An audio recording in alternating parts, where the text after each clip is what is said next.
June 21st, 2021, coming up on Roland Martin Unfiltered. A unanimous Supreme Court decides the NCAA must stop limiting compensation for student athletes.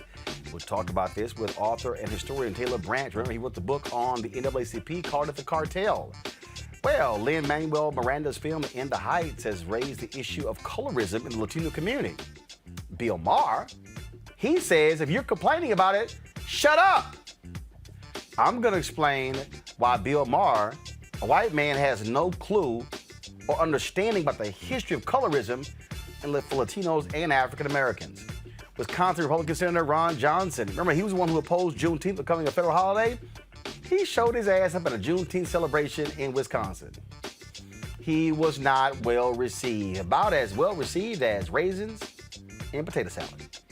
And in Georgia, the Emory School of Medicine formally apologized to a doctor 60 years after denying his application because he was black. And Democratic Senator Joe Manchin is getting backlash from Republican senators for his voting compromise. We'll show you what's being said, and you'll hear from Senator Chuck Schumer, who plans on bringing the bill to the floor for a vote this week. And Democratic state lawmakers, they walked out before the vote on various voting in Texas. Well, guess what? Texas Governor Greg Abbott, he's a little pissant. He vetoed the state budget that funded the legislature. And in San Bernardino, California, authorities investigate the video footage of a deputy kicking a man in his head during an arrest. Also, I'll dip into our archives and show you Essence Festival interviews with Slick Rick and Master P. Plus, for Black Music Month, we got a little something for you. It's time to bring the funk on Roland Martin Unfiltered. Let's go. He's got it. Whatever the miss, he's on it. Whatever it is, he's got the scoop, the fact, the find. And when it breaks, he's right on time and it's rolling. Best believe he's knowing. Putting it down from sports to news to politics. With entertainment just for kicks, he's rolling. It's on go, roll, y'all. It's Roland Martin, yeah. Rolling with Roland now. He's funk, he's fresh, he's real, the best, you know he's Roland Martin now.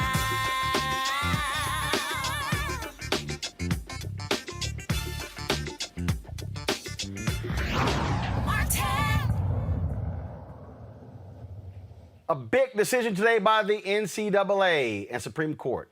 Supreme Court, unanimous decision rules that the NCAA, they cannot limit compensation for student athletes.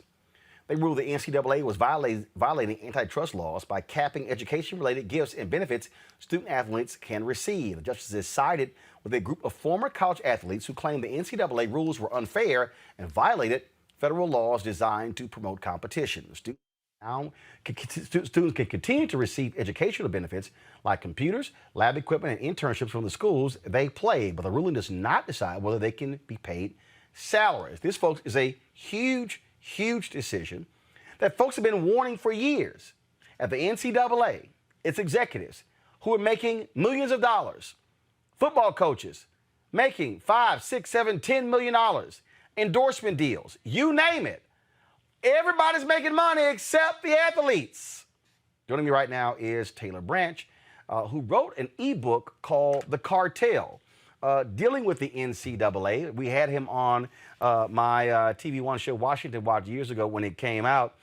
And Taylor, anybody who read your book, that ebook, anybody who follows this, look, this was coming, where the NCAA was going to get their comeuppance in terms of how they have treated student athletes for decades.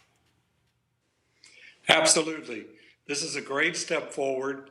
Lots of people have been working on this for a long time. I did a history of it for the Atlantic magazine, as you refer, called The Shame of College Sports. And it was a big exploration for me to figure out how they did it. But remarkably, they had the whole country brainwashed to think that athletes should play for nothing, for the convenience of everybody else that was making money and for the viewers watching. And the court has finally said today that rights come before anybody else's convenience and profits. And if you're going to compete, you've got to allow the athletes who provide the essential talent to have a share of the rewards. This was the ebook right here. First of all, I clicked the link, Taylor, and it said it wasn't available at Amazon. So let me know what's going on. I can tell you, the ebook company went bankrupt. That's a long time ago. The Atlantic article, The Shame of College Sports, you can call it up on Google anytime. Okay.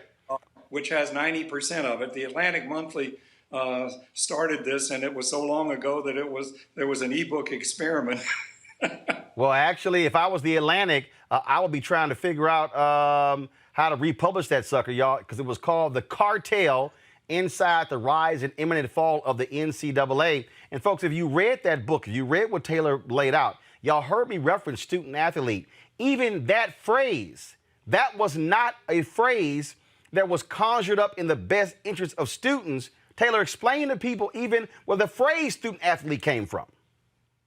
It was contrived, admittedly, by the head of the NCAA, by their lawyers, to make it sound like an athlete in college who was a hybrid between a student and an athlete, and then nobody could understand it but the NCAA, and so that if players were hurt and got brain damaged, they couldn't collect unemployment or workers' compensation because they were defined as student athletes, which weren't quite employees. So it was originally concocted to confuse people. And we don't hyphenate anybody else in college. We don't call them student cashiers, or most students have some sort of job. But the student athlete is the only one that they concocted that thing in order to help keep the schools from having any liability for injuries to the players. So it was a legal strategy to come up with that name, student athlete, that phrase. A legal strategy, but once it worked, anybody from college sports, including broadcasters, uses it like a mantra. They always talk about student athletes, but we don't talk about any other student that way. They're students in the classroom, and they're athletes or whatever else they want to do outside the classroom. But this was a way for the universities to reap the benefits of the athletic talent without any responsibility or obligation to those same athletes. And it's been going on for a long time. As you say, the court's decision today only applies to academically related benefits, which athletes can start getting. But it's a huge precedent, and the court, including, surprisingly, Justice Kavanaugh, almost invited athletes to file more suits going to the basic issues of compensation. Once these college athletes get some rights, it's hard to keep the rest of them from them. And in fact, to the point that you just made, I think I want to show this, folks. Let me zoom in if I can. This is literally what Justice Kavanaugh wrote. Quote, "The bottom line is that the NCAA and its member colleges are suppressing the pay of student athletes who collectively generate billions of dollars in revenues for colleges every year. Those enormous sums of money flow to seemingly everyone except the student athletes. College presidents, athletic directors, coaches, conference commissioners, and NCAA executives take in 6- and 7-figure salaries. Colleges build lavish new facilities, but the student athletes who generate the revenues, many of whom are African American and from lower income backgrounds, end up with little or nothing. See brief for African American antitrust lawyers." Absolutely. It sounds to me like he read what we wrote. A bunch of historians, I was pleased and privileged to be on an amicus brief of historians saying this injustice has a long history in the United States. It took a long time to build up all the layers so that a lot of people in the public were kind of brainwashed into thinking this was okay. But this begins to move toward justice after a long time, and I can't be happier that the court issued this decision today. I hope others follow from it. And the thing that, again, we've talked about a lot, like this has been building, the Ed O'Bannon lawsuit, when they went after the video game makers for using the likenesses of athletes. The NCAA claimed that their names weren't on it, so therefore that wasn't them. But you're going, yeah, but you're using the number, you're using the physical build, all of that. We know exactly what's going on here. And Oscar Robertson complained about that. Here's Oscar Robertson, who hadn't been in college in 40, 50 years, and they were using his likeness from the University of Cincinnati, and he was like, what the hell? I ain't even been there for half a century. And that's what they were. They had been making all of this money, and they've been crying, oh, but if this happens, all the other sports, we're not going to be able to fund them. No, it is now turned to big money. Now you have the Power 5 conferences talking about expanding the playoffs from 4 to 12 teams. Why? More TV money. Absolutely. By the way, I predicted that in the Shame of College Sports was written in 2011 before the playoffs started, and they were already angling toward the 4-team playoff, and inevitably it's going to grow because the revenue grows exponentially when you have a larger tournament. That's the lesson of March Madness in basketball, which basically finances the entire NCAA budget. You know, and the thing that really jumps out at me with this, and you said it best, how they brainwash all of these people. And it has been, even when I hear black folks saying crazy stuff, Taylor, well, you know, they're getting a free education. And you're like, you clearly don't know a damn thing about college sports. I worked in the athletic department at Texas A&M for 2 years in their video lab.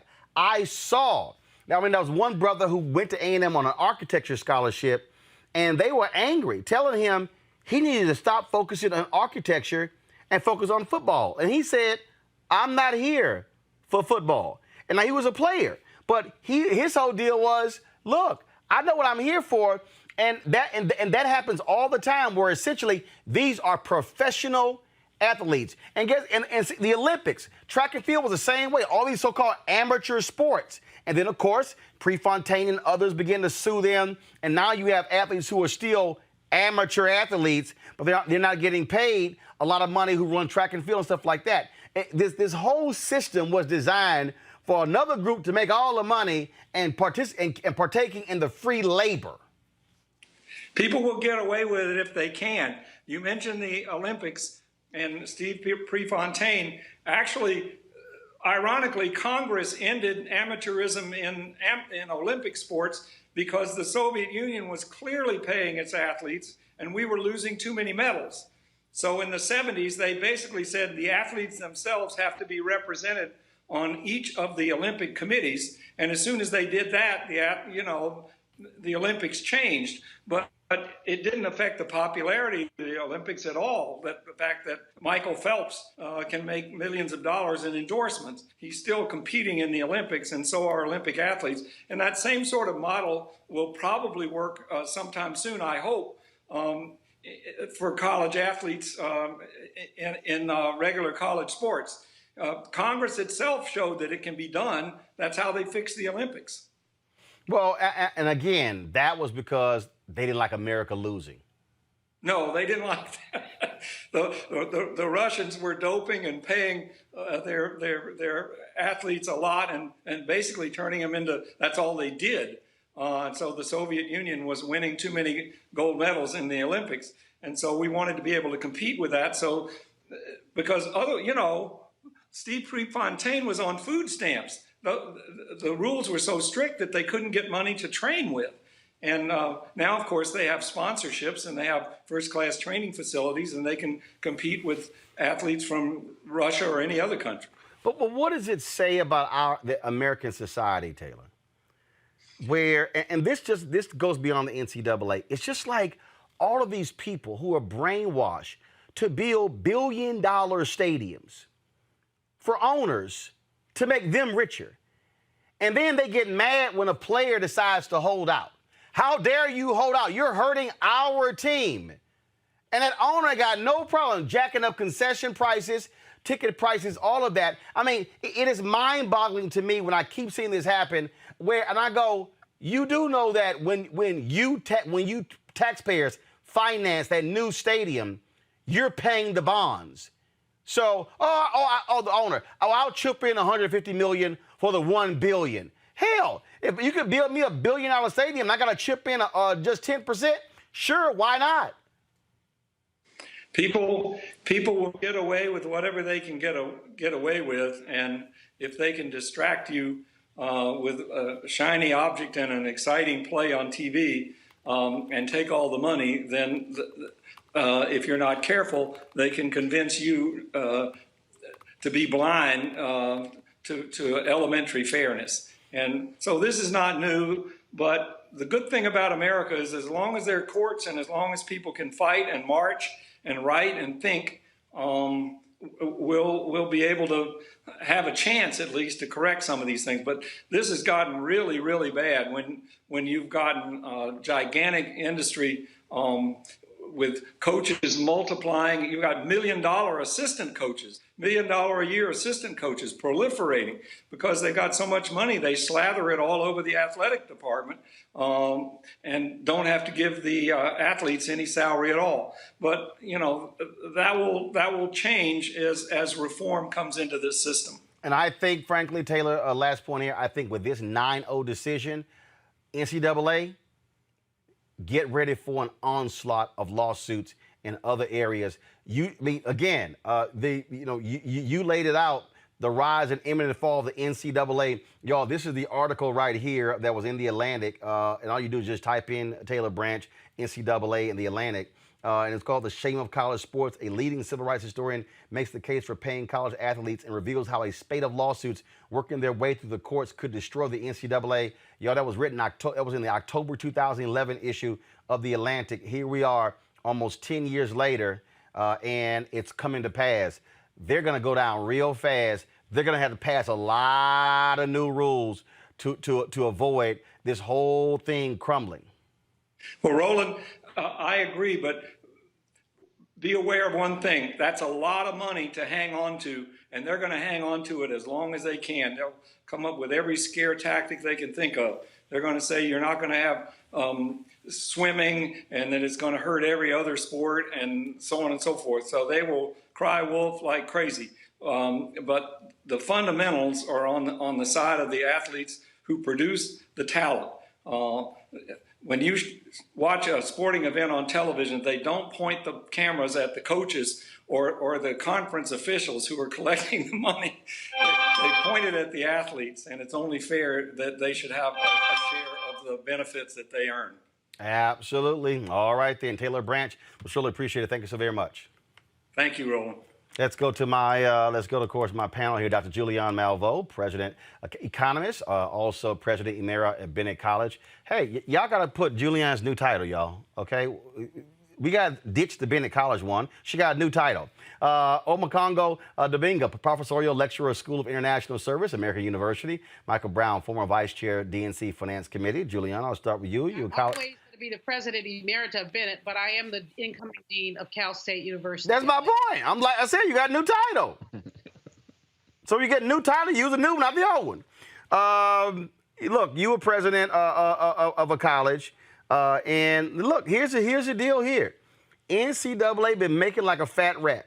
They have been, these folk, the president of the NCAA makes more than when he was a president of a college. I have horrible sound, guys. All right, y'all fix Julian's sound. I'm going to go to Omokongo. Let me know when Julian's sound is straight. Omokongo, this is a huge decision, and for it to be 9-0, that shows you how significant this decision is. I was shocked. I mean, first of all, 9-0, and I never thought in my life I would be agreeing with Kavanaugh on anything. But this is important, and it's necessary, and it has to be done. What they are doing with college athletes is exploitation. I was an undergrad at Georgetown University, saw it up close and personal, and really at the end of the day, we have to make sure that these athletes are getting their just due. We remember the days of the Fab Five with Chris Webber, and he was talking about seeing his names on these jerseys, but he couldn't even afford to get a pizza. And this is ridiculous. And so I'm so happy with this decision. And I think on the flip side, one of the things that we have to start doing with our athletes who are coming from our communities is we're going to have to start making sure that if they're some type of top prospect, they may need to go into college with a financial planner, but they're going to need some form of advocate who's going to know their rights as it relates to the educational benefits that may financial benefits that are going to come later down the line, because I don't want these students who now are going to have these abilities to advocate for themselves to come in and get screwed because of what they didn't know on the other side. You know, Michael, I mean, the thing that jumps out here, the thing that just, first of all, y'all fix Julian's sound? Okay, y'all got to let me know. Michael, the thing that jumps out here is, again, they have been making billions of dollars. Billions. There are coaches who are sitting on 30 and 40 and $50 million. Coaches who are signing multi-year seven-figure endorsement deals. And then in the NCAA would suspend a player. I remember when Pryor, who was a quarterback for Ohio State, got suspended for autographing his own damn jersey. His own jersey. They try to go to Johnny Manziel. I mean, we can go on and on and on. Oh, receiving benefits. You received a car, but the university had no problem giving country clubs memberships and paying off the mortgages of coaches and things along those lines. I mean, it's shameful this what's been happening. And thank God athletes like Ed O'Bannon and others sued the NCAA and said, enough is enough. The pimping has to end. Absolutely. And I agree that, it's interesting that the Supreme Court ruled the way they ruled. It's great that it was a 9-0 decision. It's great that even some on the far right were able to see the exploitation of the black athlete in college athletics. Justice Kavanaugh wrote, I don't think we'll agree with him on other decisions, but on this one we can certainly agree with him. But I think the concern also is, the great organizations are able to look into the future, or whatever that old business term is, look around corners. And the NCAA has had opportunity after opportunity to fix this problem. And whenever you fix the problem first on your own proactively, you're less likely for it to be legislated against you or for there to be a court ruling against you. And they have refused. They could have had revenue sharing. They could have had profit sharing. They could have had a variety of different economic ways to compensate athletes, at the same time still make zillions of dollars. But because of greed, they wanted it all. And now, because they didn't do it proactively on their own, they're going to be forced to do it, and that's always worse. The thing here, folks, that and the people who are watching, it has been amazing, as Taylor talked about, Omekongo, folks who've gotten sucked into this whole deal of the hell with them. They're getting a free education. And we're just so illogical the whole time. And I'm telling you, it ticked me off when I hear black people say that kind of stuff, having no clue understanding, no clue that this so-called scholarship wasn't a scholarship. That really, it was actually, it wasn't. It was a grant in aid. They could snatch it when they wanted to. And people had just no idea that they believed this fallacy that, the university was doing just this great thing for the good of the student. That's right. And that's one of the things I love about this, because over the years, LeBron James and so many other people, they've been advocating for themselves. And we see it at many of these universities, you get injured or they decide, I want you anymore, you are completely out on the street. And so many of us, we have to start understanding our value, instead of too many times we've had this just be happy to be here type of mentality. These athletes are building these universities. I did not realize as assistant coaches who were making millions of dollars. That blew my mind. And then when he talked to phrase student athlete, these guys are being exploited. And so even in our own communities, we can't just be happy enough to say that, they're going to Duke, they're going to this place, they're going to that place, get your education and you'll be fine. No, because that's not how the industry works. I mean, it's a system that is designed on exploiting people. It is exploiting our talents, and it's a system designed on building long-term wealth for everybody else but us. And I am so happy that these players are wising up. And like you said, you talked about Ed O'Bannon and others, and it's been a continual process. We're not done. There's a lot more work to go, but we have to get out of this mentality of just be happy to be there. You have a chance of doing something great. Get out the community. No, let's talk about not being exploited in the ways that we wouldn't tolerate for any other group or any other group of people like coaches and assistant coaches and the like. If they're going to get that paper and these other benefits, we need to be getting that too at the student athlete level, at the athlete level, I should say. Now the word student athlete is just messing with me now, even using it now that I've been educated on that term a little bit more. Let's go to, I think we fixed Julian's audio issues. All right, Julian, you there? Go ahead. All right, Julian, you can weigh in on the Supreme Court decision. I enjoyed the decision. I think it was really important. You know, I'm thinking back to, I sat on this President's Athletics Commission when I was President at Bennett, that one of those groups had.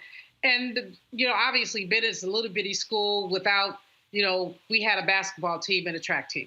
That was it. So we weren't, I guess I was there like their affirmative action person or whatever.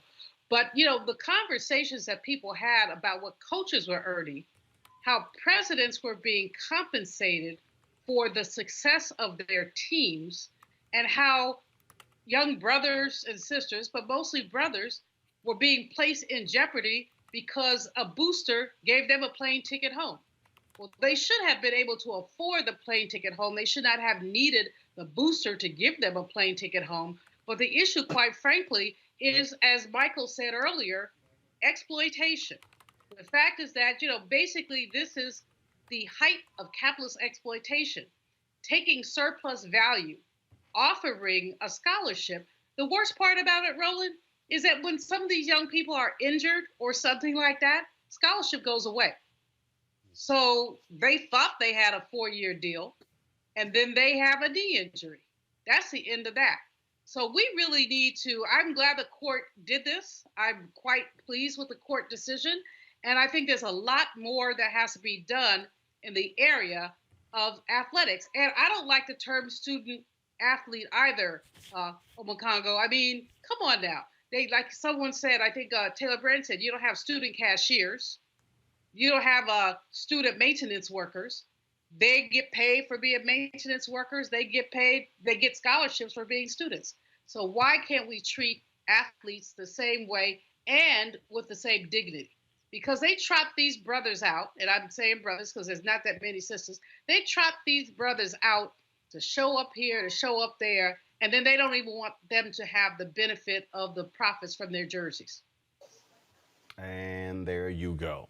All right, folks, y'all gonna love this one. So, of course, Juneteenth, national holiday, celebrated that on Saturday. Guess who tried to roll up to a Juneteenth event in Wisconsin? Senator Ron Johnson, the Republican, who blocked it last year and who still said this year he was against it because there simply are just too many federal holidays. He got a wonderful greeting when he did.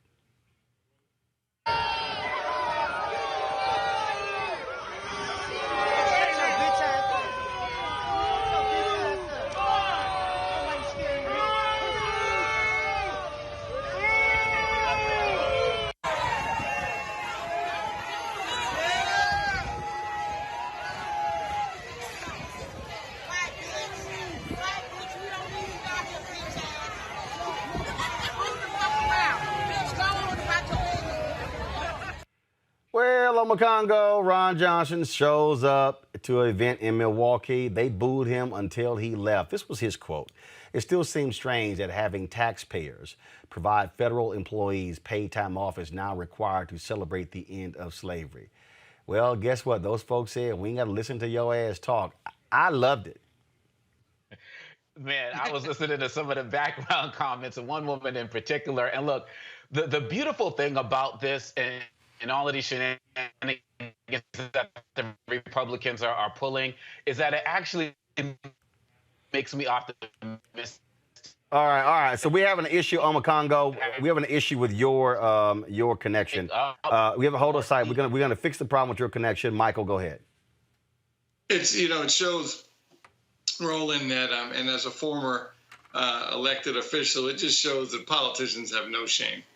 He knows exactly what he did. He knows exactly what he said.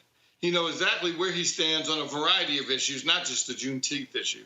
And to show up at an event, because he's obviously thinking, oh, I'm not going to get booed. I'm going to get applauded for showing up. Because he's, of course, not think his staff didn't say, well, maybe you may get booed. You may get a couple boos here and there. So, oh, no way, because I'm showing up. I'm showing I'm the bigger person. And that was his mentality, and he deserved to get what he got. And it's a shame that he put up the, I imagine he has never said anything about any other holiday, in particular, whether it's Christopher Columbus Day. I'm sure he hasn't said, oh, federal workers shouldn't get Columbus Day off. You better believe he hasn't said that. So, Ron Johnson he is who he is, and I'm glad he got booed. Omakongo, you there now? Yeah. And, again, I think that it's really, it can be very good for us that the Republicans are pulling on all of these shenanigans if they're not successful, because really what it's doing is it's keeping us engaged, it's keeping us involved in the elections. And so when Ron Johnson and these others show up, it's sort of like when they come into the black churches during the election season, we got to let them know that they're not welcome, that they can't on their posters in the black community. People are tired, they're upset, and they know that these guys are going to stop at nothing to disenfranchise us. So Ron Johnson got exactly what he deserved. I hope that this happens across the country, because people need to know that you're not just going to come out and just show up for these pictures and these photo ops and then come back and then disrespect our culture and history. We're not standing for it anymore. Julian?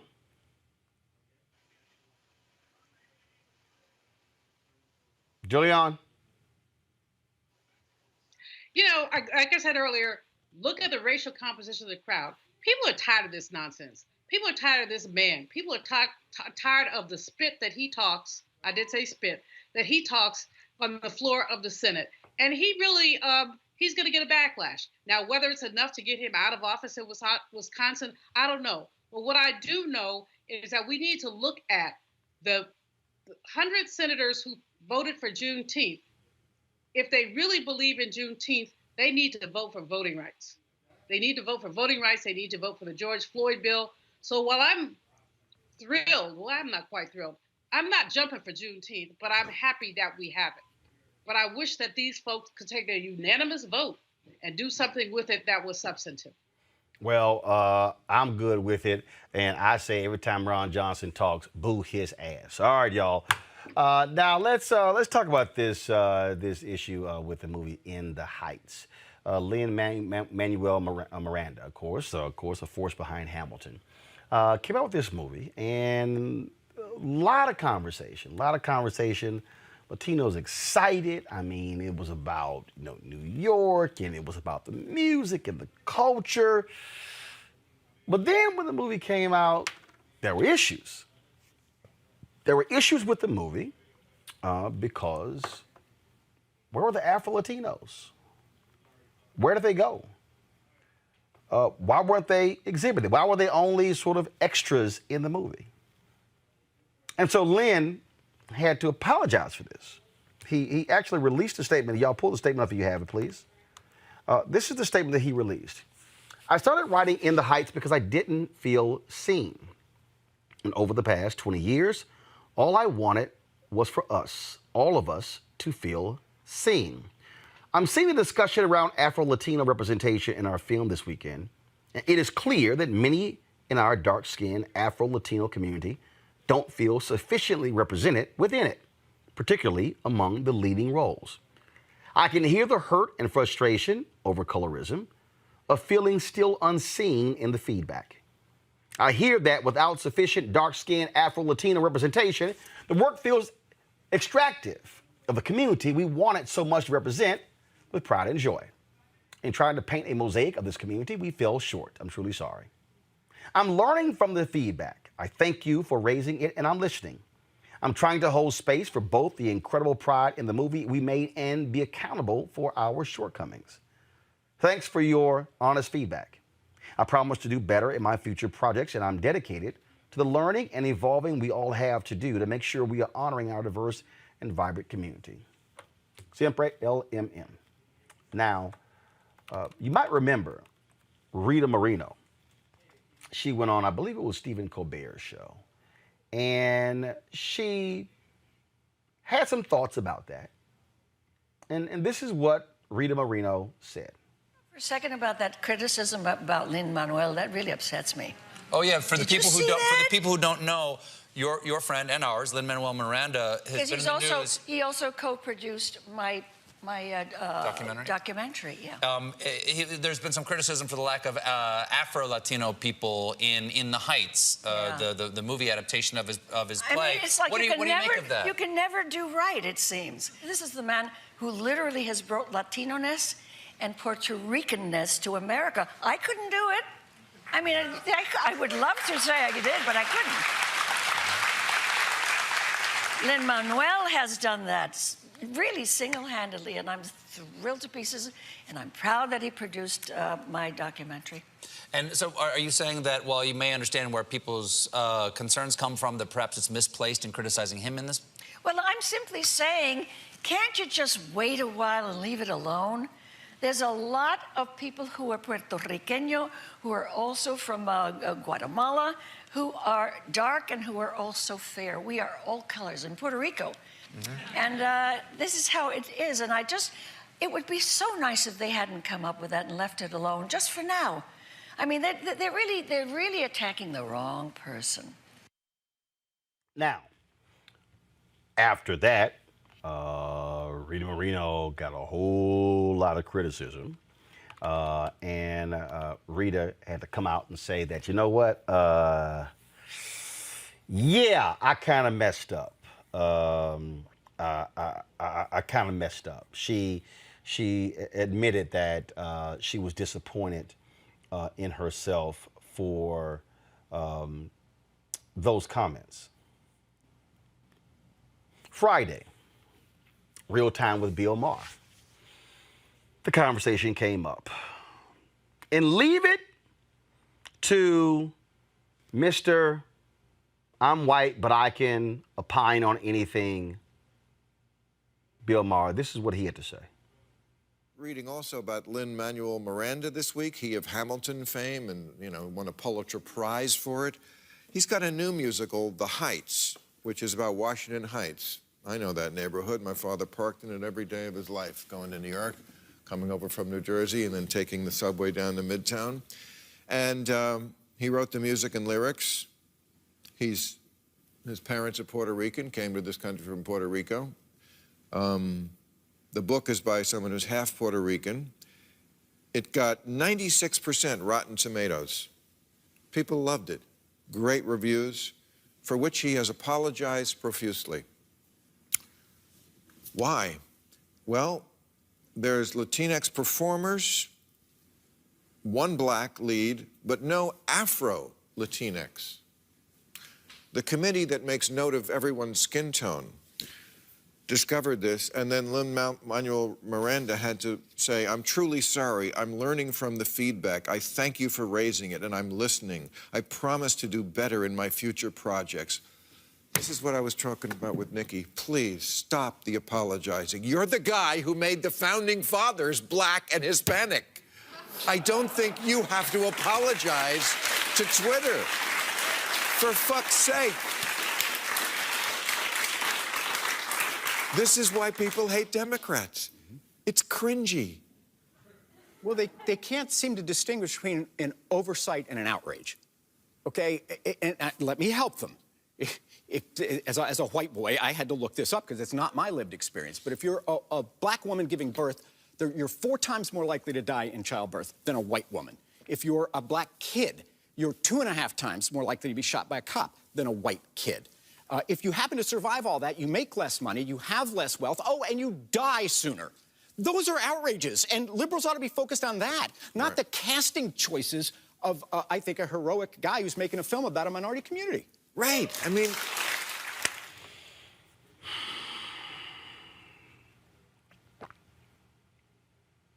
here are 2 white men on a national television show telling people of color what the hell we should be focused on. Allow me to unpack the bullshit Paul Begalia just said. I'm going to deal with Bill too. But the bullshit from Begalia, the things that he cited are issues we've covered. But what Paul does not understand, what Bill Maher does not understand, is that black people and Afro-Latinos have had to deal with whiteness deciding what's palatable. We can go through history when you were a light-skinned black actress. Hollywood said, we'll accept Lena Horne. We'll accept Dorothy Dandridge. But oh, no, we are not going to accept a dark-skinned black woman. The idea of colorism is real because within the Latina community, within the black community, not just in the United States, but all across the globe, white supremacy has caused even us and those of us in our communities to go through the light-skinned, dark-skinned thing because white has been defined as right. That's why you had black folks in America who passed. Because they said, I will have a better existence in this society if I'm white. Jane Elliott has challenged white America saying, if you could trade places with somebody black, even if they're successful, would you? Hell no, the hands. Chris Rock, he said, no white man would trade places with me and I'm rich. So for Paul Begalia and Bill Maher to be so dismissive of the concerns also shows how they have no understanding of how deep this thing is. It has an economic impact.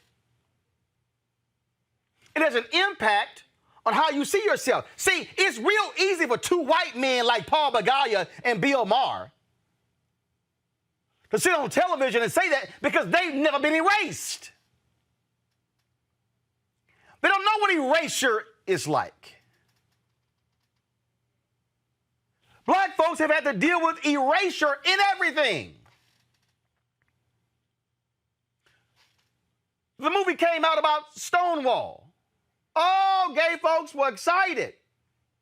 How you erase the black people who actually made Stonewall real? Stonewall was led by black gay people. But Hollywood was like, no, y'all don't even exist. We can go down the line. How Hollywood consistently has to frame things through the white prism. Not the black star, but the white stars. George Lucas experienced this when he made Red Tails. Went to every major Hollywood studio. They said, hey, where are the white heroes? He said, the white people are the villains. The heroes are the black people. No, we need some white heroes. What Bill Maher and Paul Begalia don't get is that in American society, dark skin has always been seen like a savage. Ooh, you got nice hair. Ooh, when black and white people get together, they make pretty babies. We could go down the line. A few years ago, Afro-Latinos were criticizing Telemundo and criticizing Univision, saying, why am I seeing white Hispanics? Why are we not seeing darker hued folks on those networks, in the novellas, on the news? Colorism. Go to Haiti, colorism. Go to Jamaica, other places in the Caribbean, colorism. Go to Africa, where the bleaching creams sales have exploded. Why? Because in this world, white men and white women have said that whiteness reigns supreme. And so for Bill Maher and Paul Bagaya to have the conversation, how about this, Bill? Why, if you wanted to discuss that, why didn't you book a Latino to be on the show? Yeah, I know you had the light-skinned sister, and I'm saying that for a reason, with the New York Times. But maybe if you had an Afro-Latino on the show, and in fact, Bill, I'll ask this. How many Afro-Latino commentators have you had on your show? I know as an African-American, y'all only had me one time, October 2014, and y'all can't return our phone calls, so it's been 7 years. But I want to know, where are they? See, if y'all really want to go there, let's talk about CNN, MSNBC, Fox News, ABC, NBC, CBS. First, how many Latino commentators do you see on network news? And if you see them, what do they look like? Do you see Afro-Latinos? America's never understood. America thought Roberto Clemente, oh, he black. He's like, no, I'm not. Gina Torres, oh, she black. She's like, no, this is who I am. And so here you got two white men in all of their whiteness, and all of their white maleness, and all of their superiority, and in their paternalistic tone, sitting there saying, how dare y'all? How dare y'all get outraged? What's wrong with you? Here are the other more important issues that y'all should be concerned about. How dare y'all get concerned about those things? Well, Paul, you're a big-time Democrat. Should I get outraged by the lack of dollars flowing to black-owned media from Democrat-run PACs like the ones you've worked with? Should Latinos be concerned with the lack of dollars flowing to them? Or are you going to tell me I should only be concerned about black women in childbirth? No, Paul, I want to be concerned about both. What we're dealing with here, y'all, is the history of America that has erased black people, that has erased Latinos. And then when you go inside of the black community, how colorism and the paper bag test and all of those things have greatly impacted our communities. So Paul and Bill, how dare the two of you be so damn arrogant in your whiteness that you want to have the audacity to tell us what in the hell we should be concerned about, because maybe Afro-Latinos want to see themselves on the big screen too. Maybe they want their culture, and maybe they want their children to see somebody who looks like them. But y'all wouldn't understand that, because hell, y'all have been looking at white men in power for your whole damn lives. Joining us right now is the director for student success with the Lumina Foundation, is Dr. Jasmine Haywood, and also community organizer Roland Clemente. Glad to have both of you on the show. Obviously, y'all can tell I was a little pissed off after I saw that bullshit on Friday. And Rosa, you were one of the first folks I text, and you actually said, you know what, I'm writing about this tomorrow. Yeah, you know, Roland, I don't really care about neoliberal racists and then also a misogynist, sexist, and Muslim, anti-Muslim Bill Maher. I think our greater concern, especially as Puerto Ricans, is first and foremost, if you're making a movie in Washington Heights, it should be a movie about the Dominican community in Washington Heights. This movie cast no Dominican actors. It casts light-skinned Puerto Ricans. But my beef is way bigger than the representation, because I'm at a point in my life where if we're going to be represented, we have to make the stories ourselves. Just like you have been a guide for the last 25 years for so many of us that do quote unquote independent journalism, but journalism that cares about our communities. Our biggest concern, my biggest concern, is that Lin-Manuel Miranda and his father have been anti-Black since before Lin was born and throughout his success with Hamilton. We can all agree that Hamilton in this day and era would never be made. You would never make a show now about a white man and another white man that enslaved Africans and the way that Lin turned that into a success. But second, the biggest concern, especially from the Puerto Rican community, is that Lin-Manuel supported, gave testimony, and was there when President Barack Obama signed Promesa. Promesa set now an oversight board that handles all of our island finances. All mostly white men and women who work on Wall Street and decide each month how much money Puerto Rico, the government, can spend on the social good and municipal welfare. So for me, Lin-Manuel has been anti-Black when he supported Promesa. He was anti-Black when he went to Puerto Rico against the wishes of Puerto Rican organizers and students and brought Hamilton down there where people paid $10,000 a head to be there. The average yearly economy of a Puerto Rican with 4 people in a family is $37,000. And lastly, his anti-Blackness and what his father has done in New York City is a story that a lot of people don't know. People need to investigate who his father is. And if you talk to any elder activists or organizers from the 60s and the 90s, they considered his father a poverty pimp. And I would consider him that as well. But lastly, who in Puerto Rico did they think Promesa was going to affect the most?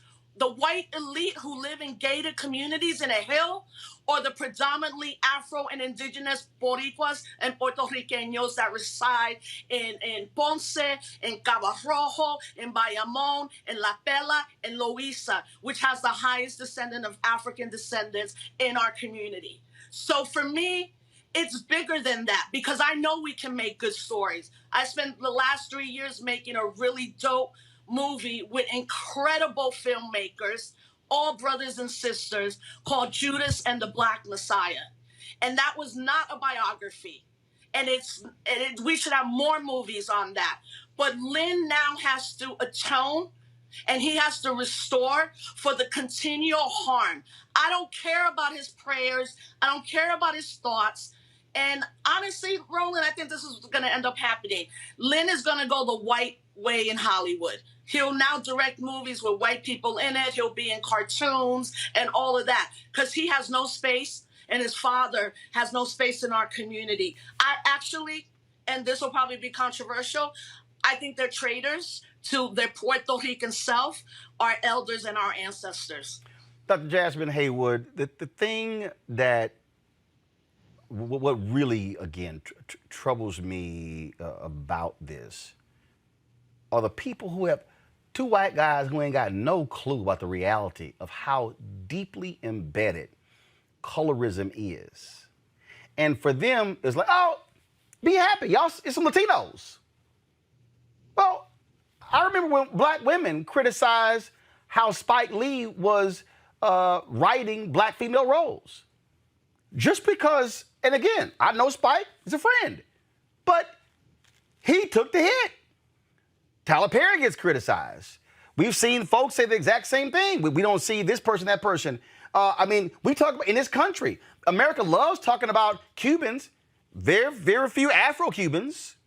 And again, what these two are projecting, but to say basically, how dare y'all even speak your piece? Just be quiet and go sit down and just enjoy the movie. That's pretty much what they were saying. Just shut up and watch the movie and be happy. Mm-hmm. Yeah, I mean, it's all a function of white supremacy. Colorism is a global phenomenon. It's not, as you mentioned earlier, it cuts through the Black community, the Latino community, the Asian community. In fact, John Chu, who directed In the Heights, had this same criticism when he directed Crazy Rich Asians, in terms of casting more lighter-skinned Asians in the main lead roles. And so this is a global issue. Colorism is a cousin of white supremacy, and what it does, what they were talking about on the show was the perpetuation of a monolithic view of what it means to be Latino, what it means to look like a Latino. And all that does is serve white supremacy and serve the gaze of whiteness. The reason I brought up Stonewall, and either one of you can jump in here, was because Black gay people said the same thing. How in the hell y'all gonna do a movie about a movement that started and you erase the people who led the damn movement? That's outlandish. But again, Hollywood and its history has always been, how can we promote whiteness or folks who are lighter? Because let's be clear, there are white studio executives who are greenlighting films, and for them, what makes them more comfortable. That's what we're talking about here. And I think it's important to call folks out, like call Bill Maher out, call Paul Bagaya out for their comments, because power determines what we see. American movies and television is actually America's greatest export. So when the world is looking at America, they're looking at movies. And if they're seeing a certain thing, all of a sudden it's like, oh, well, that's America. And erasure is a real thing. It's real. And Rosa, we can't deny the realness of erasure. It exists. We can't deny it, but this is what I'm saying, Roland. They're the two most insignificant people, especially to a younger generation. No. But here's why. The issue is not significance in terms of younger people. This is why I'm saying this. Because they are on a... See, this is where the platform comes in. They are on a platform, HBO, national, international. You look at who you're talking to. You got nobody who can offer a counter to what you're saying. So when Bill and Paul speak, you hear the audience clap. And what I am arguing, and this is really where we are, and this is probably what's pissing Bill off the most right now, is the same thing on this book I'm writing on white fear. We now get to have an opinion. We now get to express it. We now get to share it. And it's hard because they're like, damn, here they go again. Yes, we're going to express our viewpoint. And it has to be called out, because if you use your platform like that, then you should get checked. And you should get checked immediately. Yeah, but what I'm saying is a younger generation isn't tuned into Bill Maher. Like this is what I'm saying. The thing that's critical about this is addressing, as Sister earlier said, colorism, yes. Interethnic conflict. There's interethnic conflict in every community. Dominicans, Puerto Ricans, Cubans, Venezuelan, Italian, Irish. Like that happens. But that the larger picture is also that when we just talk about anti-Blackness or white people particularly being anti-Black, we're losing a conversation with younger people about how white supremacy is the reason that included in Hollywood this happens. Now, what I will say too, and I hope people really hear me on this point, Steven Spielberg made a movie with Rita Moreno. They remade West Side Story. Okay? 20th Century Fox. This is, for me, very critical. 20th Century Fox could spend $125 million to remake what is known in academic and all types of circles as one of the most racist movies and the most racist movie for depicting Puerto Ricans. There is a line in West Side Story where Rita Moreno says, "So glad I left Puerto Rico, I hope it sinks into the ocean." Rita Moreno and Steven Spielberg have remade West Side Story. Who was in that room, as you said? Who said in that room, this is a really good idea? Let's green light one of the most racist movies ever made that has already been remade that hundreds of times on the Tony stage. That's why when Rita Moreno said what she said, so many of us were like, oh my God, she's an elder. But actually, that interview with Stephen Colbert is such a concrete example to show the anti-Blackness in the passing white Latinx community. And lastly, I don't identify as Afro-Latinx or Black Latinx. I identify as a Black Puerto Rican woman. I use the language that is inclusive, but I've also been one for over 25 years to say, I'm not Afro anything. I'm an African descent. I'm a Black Puerto Rican. Up until 3 years ago, it was very unpopular to say that. Now, unfortunately, what we're seeing is the same passing white Latino creatives, influencers, and that are the ones all being asked to write about why In the Heights was anti-Black. Like, faculty people are being hired throughout the country for a growing Afro-Latinx, Latina studies movement. And most of the people they've been hiring are Latinos who don't believe in Afro or Black Latinx. They believe in Latinidad, which is a methodology and a concept that actually asks you to erase your Blackness, erase your indigenousness. So the bigger picture is, we as Afro, Black, Latino, Latinx folks, this is our time right now to get loud. And it means hitting at all the levels. But ultimately, I have a goal right now, Roland. Honestly, I don't want West Side Story to come out. And I'm going to fight for that, and I'm going to build a collective of people. Not only should that remake should not come out, the same $125 million that was spent on that movie is the same amount of money that studio should give to Puerto Rican organizations on the island in Puerto Rico who are now on 5 days of no electricity once again. Our island has been colonized. Lynn and all these other forces are solidifying that colonization because ultimately their political goal is for statehood.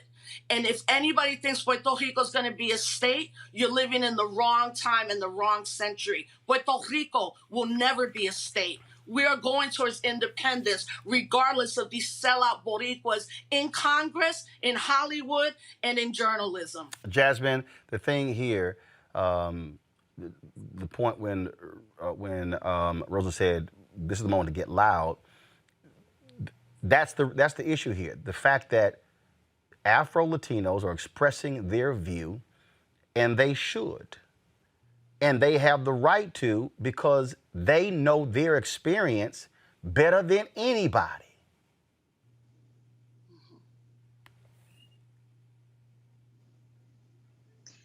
Yeah, I mean, the fact of the matter is that as we're looking at what happened, and you know, Rita Moreno and other people are saying things like, essentially the subtext of what they're saying is you should just be happy with what you got. Right. What that is, it reminds me of a concept called interest convergence by Derek Bell. And what that is that when those in power, when essentially the majority white folks, when those in power lend out, you know, a hand to advance equity for people of color, but they only do it within the circumstances so that the benefits for white folks outweigh the benefits for people of color. And this is a good example of that. A very good example of what can be perceived as a small progress, as a celebration, but what it really is a manipulation tactic, and it's a fallacy of Latino representation of in the Heights specifically. If you go take a walk around the Heights today, I guarantee you will see Afro-Latino people walking around. Dominicans are the Latino subgroup that has the most prevalent identification of Afro-Latino, that identity resonates with that particular subgroup the most. So for them to misrepresent that subgroup in particular in this way is really baffling. Well, I'll say this here. It is, I still laughing at Bill Maher saying how he knows Washington Heights so well because his dad parked his car there on his way to Manhattan. Ooh, that's how you know the neighborhood so well, huh? Got it. Well, From 60 years ago. Huh? From 60 years ago. Yeah. Yeah, when Washington Heights was white. Of course, that's if he's 65, that means even longer. Yeah, his experience, all of everybody's experiences growing up in the 5 boroughs in New York City were experiences of complete ethnic stratification. Washington Heights is now known as the Little Dominican Republic. It's even small cultural things. And one of my friends was like, at the end, we all have different cultures that should be celebrated. Like when the movie opens and he's selling piraguas is a very Puerto Rican term for shaved ice. Dominicans use a different term for even shaved ice. It's like those nuances are really important.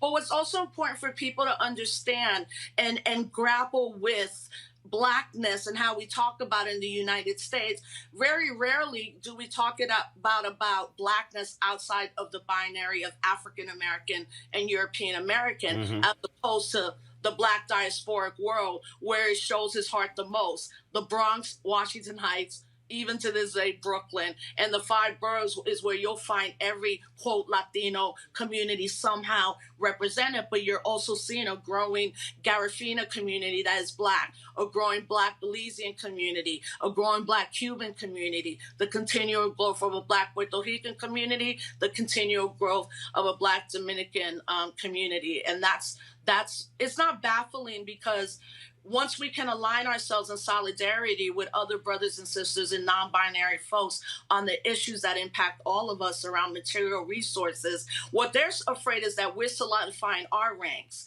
and that Blackness is now inclusive, where whiteness is always exclusive. Excellent point there. Jasmine, your final comment. Yeah, I just want to add on to that and say there was something that's not getting a lot of shine in the media is that there was an important piece that was in the play that was left out of the movie. And that was a scene where the father expressed some anti-Black sentiments towards Benny and him dating Nina. And that is not that's not a coincidence. It has to do with the same issue of a lack of dark-skinned Afro-Latinos in leading roles. And that would have been a perfect opportunity to showcase the realities of what it is like for a lot of African-descendant Latinas dating monoracial Black men and the pushback that they get from their families. And that's an important piece that hasn't been talked about a lot, that has been left out of the conversation. All right, then. Rosa Clemente, Jasmine Haywood, we really appreciate it. Thanks a lot. Thank you. All right, folks. Gotta go to a break. We'll be back on Roland Martin Unfiltered. I believe that people our age have lost the ability to focus the discipline on the art of organizing. The challenges, there's so many of them and they're complex. And we need to be moving to address them. But I'm able to say, watch out, Tiffany. I know this road. That is so freaking dope.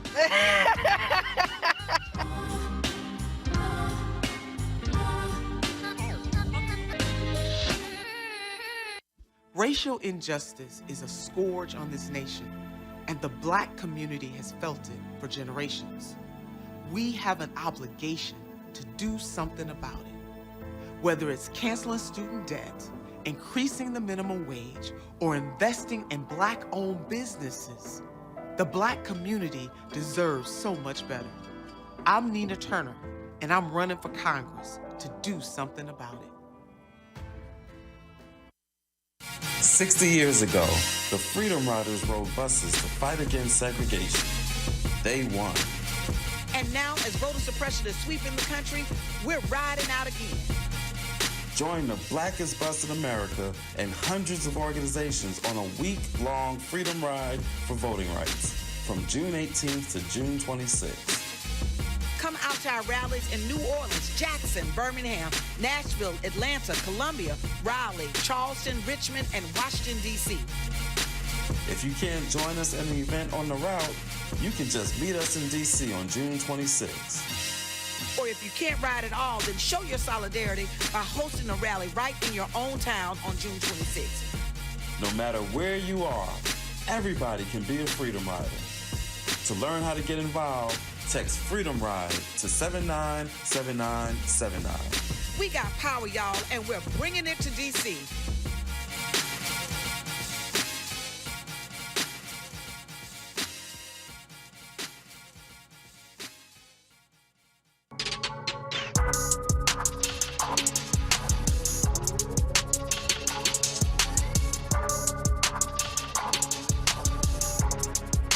Slick Rick, it's a whole lot of black love here at Essence. Yes, there is. There is. Good to see everybody together, yeah.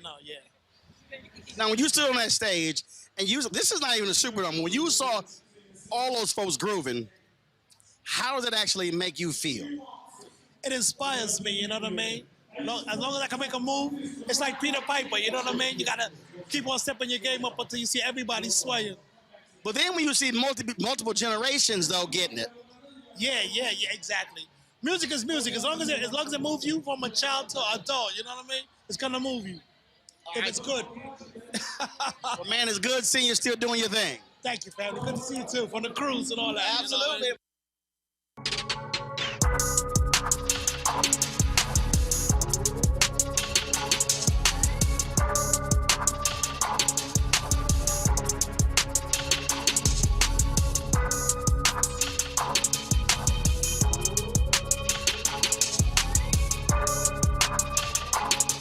All right, folks, be sure to watch the 2021 Essence Festival of Culture live virtual experience on essencestudios.com, also essence.com, taking place this Friday through Sunday, plus July 2nd through the 4th. Next Monday, we'll have a recap of the first weekend, and then on July 5th, we'll have another recap for that weekend. We appreciate the partnership with Coca-Cola. Thank you so very much. All right, folks, let's go to the home of Coca-Cola, Georgia, where Governor Brian Kemp is deciding whether Georgia government agencies are going to close next year for Juneteenth. Guess what? To observe Juneteenth as one of the state's fixed 12 paid holidays, Kemp would have to give up either Confederate Memorial Day on April 26th or Robert E. Lee's birthday on January 19th. He will announce his decision in the next few weeks. Ooh, that's going to be a good campaign one right there, Michael.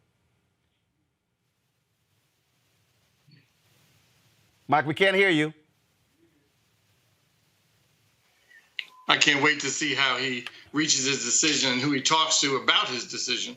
I don't know who I imagine some of these state representatives that are going to say, if you don't support Robert E. Lee or the Confederate Day, we're going to, pull our support. How dare you even consider Juneteenth as a holiday? So be curious to see. I think I know what Brian Kemp's going to do. He's not going to do the right thing, and it's unfortunate. But that's again, as we've talked about on several occasions, those kind of issues come to the ballot box. If you're not happy with those decisions that your elected leaders are making, vote them out. If you sit at home and cry about, that, your vote doesn't count, your vote doesn't matter, even though you saw firsthand that it does in the last election cycle in Georgia, you can make a difference. So we'll see what Brian Kemp does, but I'm not holding my breath that he's going to do the right thing. That's a hell of a, when you got Confederate Memorial Day, Julian, and Robert E. Lee's birthday. Let's see. So we got to choose between a trader who had slaves, who didn't want us to be freed, and the Confederates who didn't want us to be freed. And then we got to pick whether we're going to have the holiday where we got freed in Texas. Uh-oh.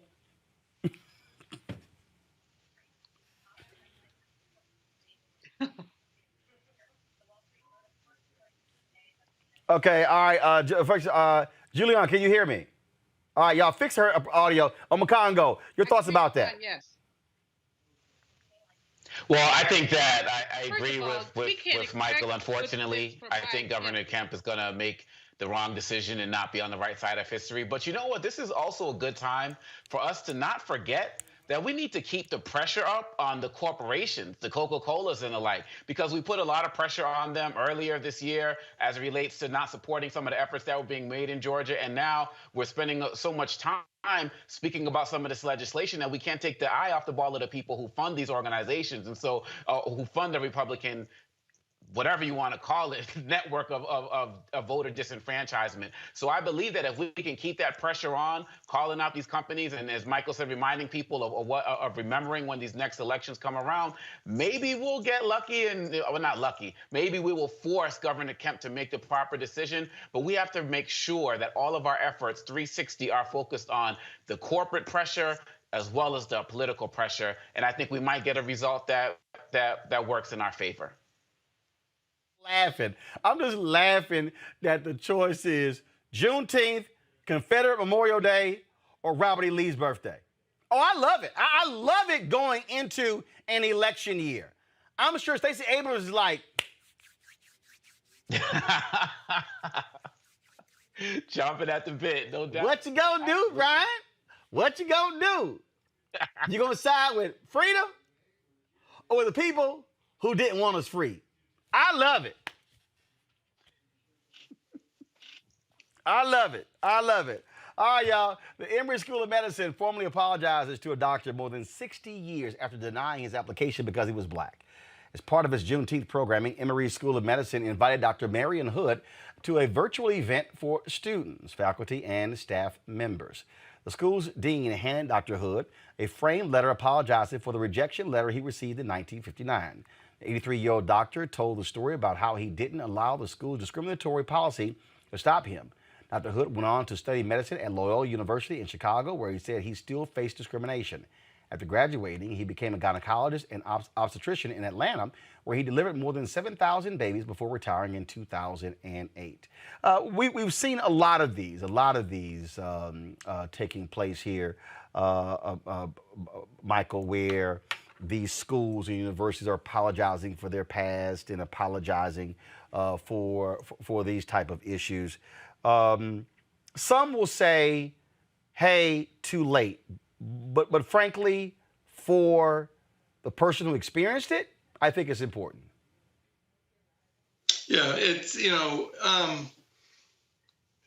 it's so difficult when you're dealing with these kinds of issues related to, obviously, education, both secondary education, university learning, postgraduate degrees, and where the fairness comes in.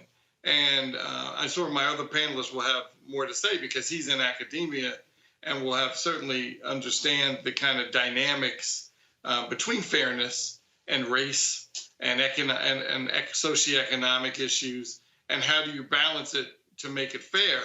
I don't know. I think that's the challenge of how we move forward as a country and as a people, is try to how to make it fair. And that's going back to the NCAA decision from the Supreme Court earlier, is to try how to figure out how to level the playing field. Makongo? Well, in actuality, this actually ties back to the conversation you just had regarding the Heights, because really what it comes down to is a question about representation and doing the right thing. Apologies are nice, but it has to be apology plus something else. We just saw another story over the weekend where a 99-year-old African-American soldier was awarded the Purple Heart after being denied it all of these years. And so the recognition is important, but really at the end of the day, I want to know, what is Emory doing? What are other universities doing to make sure that maybe provide some other types of financial assistance for future students who want to be in the medical school? We have to do more to correct the record. And again, as Michael was saying, it is really important that these people are getting the recognition for what they've done while they're still here, because so many have passed without getting that recognition. But we need more than apologies. It's sort of like with Juneteenth, right? We are happy that we got the holiday. We are happy for that. But as it was said earlier, after the celebration, we need legislation and we need to fight. So Emory did the work in correcting the record, but we need to do more. Are they developing community programs for people in the area who may want to study medicine? Are they connecting Emory with the larger African-American community? These types of projects need to show that we can go beyond apologies and actually look towards making real change in the communities. And so we take the apology, glad he got it, but they need to do a lot more. And a lot of organizations across different industries need to be doing the same. I'll say one other thing, Roland Martin. You talked about a couple of weeks ago of how many of these corporations decided to give $50 billion towards diversity initiatives, but only like $250 million went out. People talk a good game, but we got to force them to walk the walk. Absolutely. Let's talk about voting, folks. Criticism from Senate Democrats continues to pour in since Democratic Senator Joe Manchin blocked the passing of the 4 people. Well, actually, he didn't. He said he's not going to vote for it. It has to come up for a vote, so he hasn't blocked anything. Now Manchin is receiving backlash from GOP senators. Senator Lindsey Graham appeared on Fox News Sunday where he spoke about Manchin's voting compromise. Now, Senator Manchin took out a lot of the basic Senate plans, S1, the For the People Act, like public financing of congressional elections. Can you go along with the Manchin stripped-down version? And if not, why not? Well, one, I like Joe Manchin a lot, but we had the largest turnout in the history of the United States, and states are in charge of voting in America. So I don't like the idea of taking the power to redistrict away from state legislators. You're having people move from blue states to red states. Under this proposal, you would have some kind of commission redraw the new districts, and I don't like that. I want states where people are moving to have control over how to allocate new congressional seats. So as much as I like Joe Manchin, the answer would be no. In my view, SR1 is the biggest power grab in the history of the country. It mandates ballot harvesting, no voter ID. It does away with the states being able to redistrict when you have population shifts. It's just a bad idea, and it's a problem that most Republicans are not going to sign up. They're trying to fix a problem most Republicans have a different view of. Now, folks, the Senate is scheduled for a test vote of the For the People Act tomorrow. Senator Chuck Schumer actually took the floor where he talked about this very issue. I'm going to pull that video up. You can already see, first of all, it was a whole bunch of lying going on right there with Lindsey Graham, just straight lying. You know, I mean, come on now, Lindsey, stop fronting. All right, here is Senator Chuck Schumer today on the floor of the United States Senate. Republican colleagues to listen to some of the policies that have been proposed by Republican state legislatures and tell me how they're about election integrity, how they're about suppressing fraud, reducing polling hours in polling places. How is that about election integrity? How does that reduce voter fraud? Mandating that every precinct, no matter how large or small, have the same number of ballot drop boxes. A county of 1 million and a county of 1,000, the same number. How does that reduce fraud? Don't give them water. Don't allow them to have a drink as they're waiting in the hot sun on lines to vote. Yeah, what does that have to do with voter fraud? It has to do with cruelty. It has to do with nastiness. And it has to do with suppressing the vote. Allowing a judge to overturn an election. Allowing a partisan state election board to replace a duly elected county elections board member if they're underperforming. What does that have to do with fraud? What does that have to do with fraud? Removing student IDs from the list of valid forms of identification. That's election integrity? Bunk. We know what you're doing. You don't want students to vote. Yeah, don't have students vote. Turn them off to the whole process and make America even more alienated. Delaying the hours of Sunday voting until the evening, which coincidentally, or not so coincidentally by these Republican legislatures, makes it harder for black churchgoers to participate in voter drives after Sunday services. How despicable. Does that sound like Jim Crow, my Republican colleagues? It sure does to a lot of us. I challenge my Republican colleagues. I challenge you, Republican senators. Come to the floor. Defend these policies. Tell us how they secure the vote. We know what you're up to. America knows what you're up to. And not to debate this? Are you afraid to debate it? Do you not have any good arguments? Let's dispense with this nonsense. There is no real principle behind these policies. They're not about election integrity. They're not about voter fraud. These policies have one purpose and one purpose only: making it harder for younger, poorer, non-white, and typically Democratic voters to access the ballot. Well, now, Michael, what do you think Schumer is doing by saying he's going to call it for a vote June 22nd? Forcing folks to get on the record? Forcing Manchin to be on the record? Absolutely. I mean, that's clearly what he's doing. I certainly liked his speech. I think that's what some of us have been hoping for from a lot of our leaders in Congress, to stand up and not always try to figure out kind of the middle of the road, or how can I make everybody happy.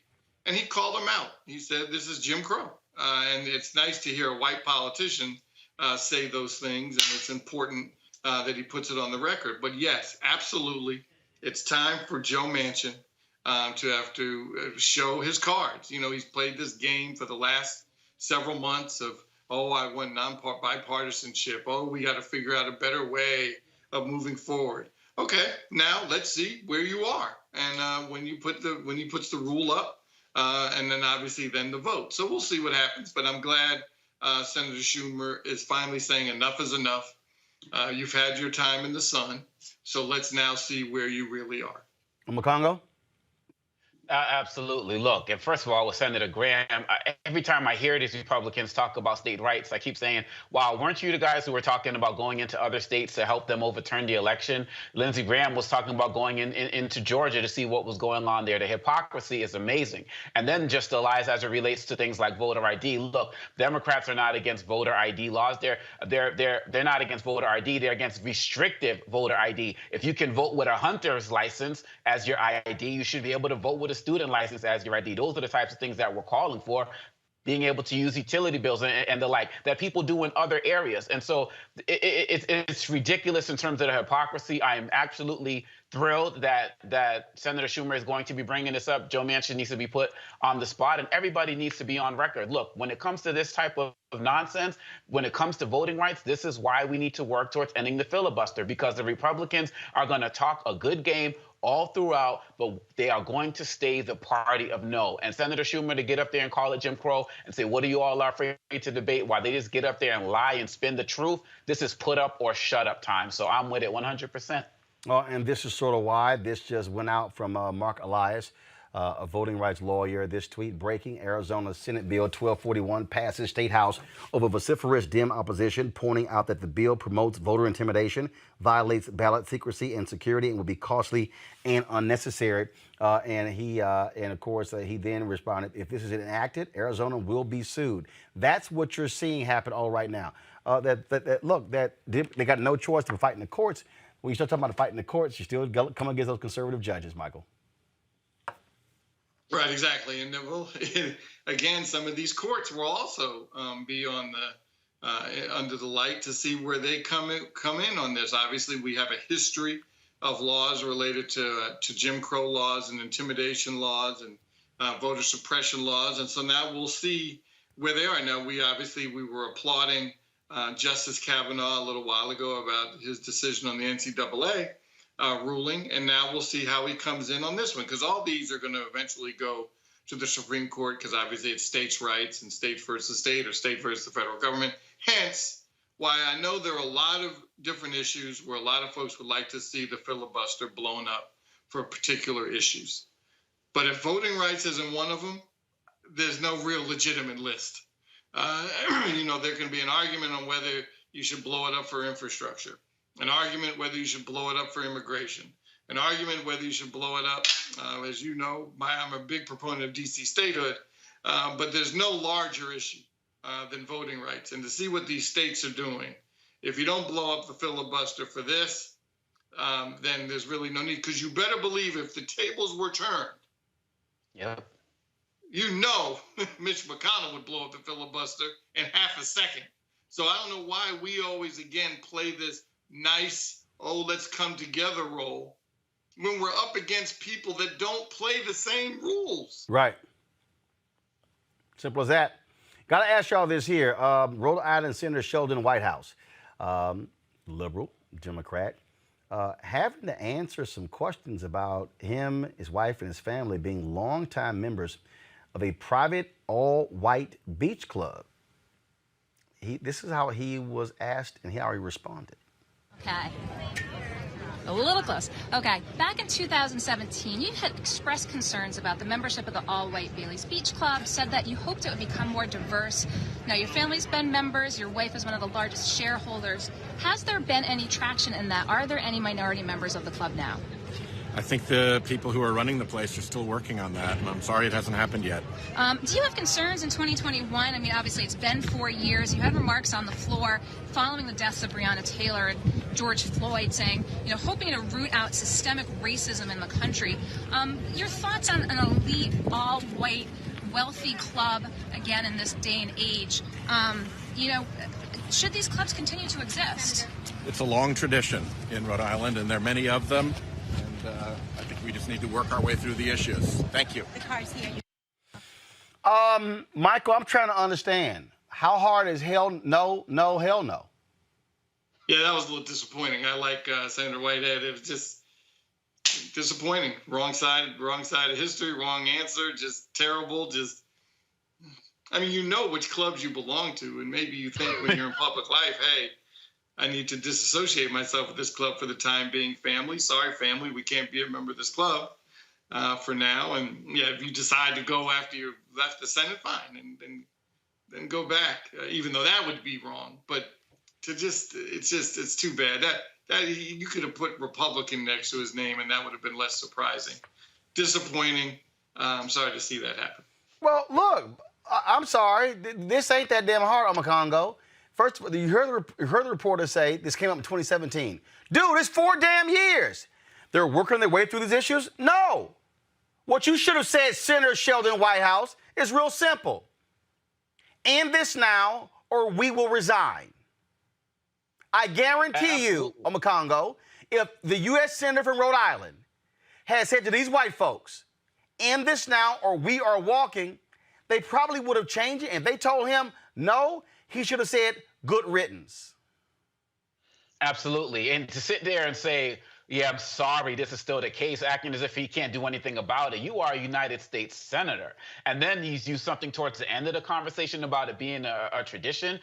This is like, oh, I wish for the good old days or how it used to be. Again, as Michael was saying, these are like Republican talking points. And his wife being one of the largest shareholders, no. If we're going to put pressure on corporations and other people to support voting rights and the like, we need to put pressure on him. We need to put pressure on that club to change this. This is ridiculous. And really, at the end of the day, I believe that there are probably some other Democratic senators who are just like that, and they need to be on blast that they are going to be exposed as well. This is the benefits of what happens when you have good journalism. And quite honestly, Senator Whitehouse, the hypocrisy is amazing. You can't talk. Don't put Breonna Taylor and other people's name in your mouth if you're still going to be part of organizations like that. He can't be throwing his hands up. He needs to make an actual change. Like you said, it's been 4 years. There better not be a 5th one. And hell, I guess who's from Rhode Island? Jeffrey Osborne's from Rhode Island.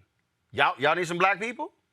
Claudia Jordan. I think she's from Rhode Island as well. There's some black people in Rhode Island. I mean, I play in Jeffrey's golf tournament every year. I see a lot of them. Y'all, this is the BS here. And I don't give a damn if you're a Democrat. And the deal is, I'm not going to say, oh, well, no. Senator Sheldon Whitehouse, that was a trash-ass answer. And what he should be saying is, to the club, change this policy now or me and my family will resign. And if his wife is a shareholder, he should announce she is going to be selling her shares in this. If they don't change it, she will be selling her shares and donating it to a black cause. That's what he should be saying. That's how leaders lead. Simple as that. Absolutely.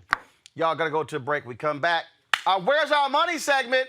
Coca-Cola makes a big decision and big announcement regarding the support of Black and minority-owned advertising outlets. I'm going to explain when we come back on Roland Martin Unfiltered.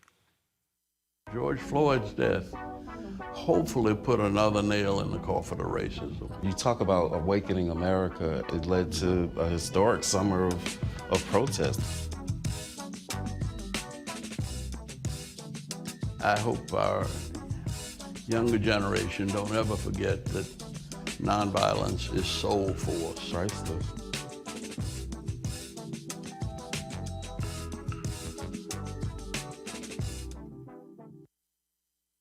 Hello, I'm Nina Turner. My grandmother used to say, all you need in life are 3 bones. The wishbone to keep you dreaming, the jawbone to help you speak truth to power, and the backbone to keep you standing through it all. I'm running for Congress because you deserve a leader who will stand up fearlessly on your behalf.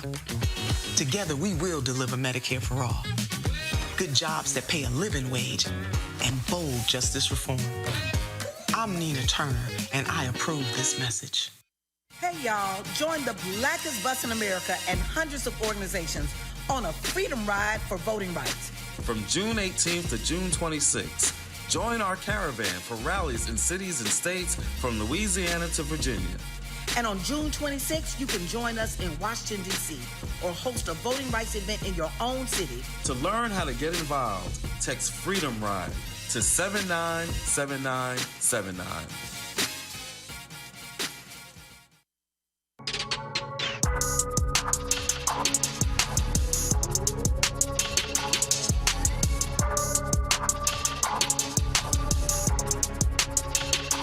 Well, you know what? It's so important that you talk about social justice. We're just talking about us as people, the ones that are lost, the ones that get caught up into stuff that makes no sense. But it's a lot of love out here, and it's like that's what the day is about, showing that coming out today is a day of peace. So I feel like we're gonna get our peace today. Yeah, you know what? I have a great team in Louisville. We do a program called Let the Kids Grow with Christopher 2X, and to be able to reach so many different places, you know, it's love because we're losing too many kids to senseless violence. I'm working on my new movie, the biopic, The Masterpiece King of the South.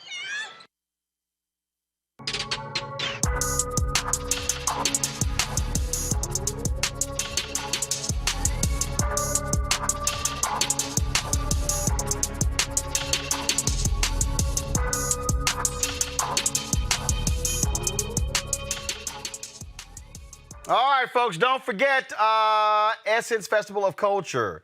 Live live virtual experience on EssenceStudios.com and Essence.com. Friday through Sunday, this Friday through Sunday. And, of course, we will have a recap on Monday. And then, of course, again, July 2nd through the 4th with a recap on July 5th.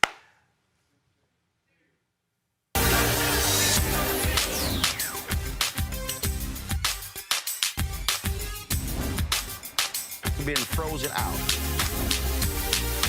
Facing an extinction level event. We don't fight this fight right now. You're not going to have black-owned media. All right, folks, as you know, we have been fighting this issue of black economic empowerment with these ad agencies and major corporations for a very long time. In the last few months, Byron Allen, Todd Brown, myself, Butch Graves with Black Enterprise, also Ice Cube, Diddy, also, of course, so many others. Junior Bridgman, Don Jackson. You know, we've been, issuing a clarion call, say support black-owned media. Well, today, Coca-Cola made this announcement that they plan to double its ad spend on minority-owned media. Now, this is what the story from Ad Age says.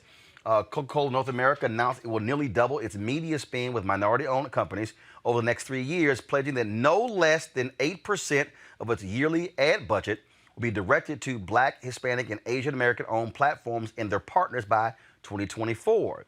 It says the storied company already increased its minority-owned media spend this year more than fivefold compared to 2020. And then it says that Coca-Cola is also working to foster new relationships. And it says with partners like Ebony Jet, Revolt, and Mike Ultra, as well as partners like Essence and Univision. Well, first of all, here's a quote. Following a thorough analysis of our marketing spend, we recognize we could do more to support an equitable media landscape by creating growth opportunities for minority-owned and led outlets, says Melanie Bolden, Chief Marketing Officer of Coca-Cola North America. Now, y'all been watching this show, you see that beginning last Monday, we started our partnership with Coca-Cola, sponsoring these Essence Throwback moments. In addition to that, if you actually go to our social media account, what you will also see is how we have been posting Essence Throwback photos on our Instagram, Twitter, Facebook pages as well. All of that, folks, is a part of this. Now, why is this important? Why is this important?